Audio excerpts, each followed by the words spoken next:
Hi everybody and welcome. Today I have Urbanista MIAMI headphones and I'm going to show you how can you easily use all the gestures.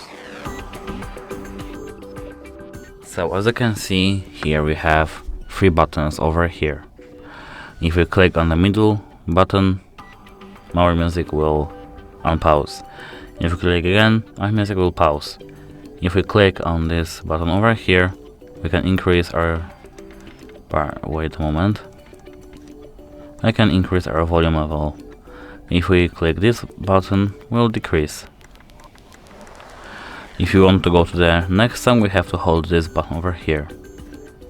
If you want to go to the previous, we have to hold this one over here. But as you can see, I don't have Spotify Premium, so I won't show it to you. And that's it. Hope it helps you. Goodbye.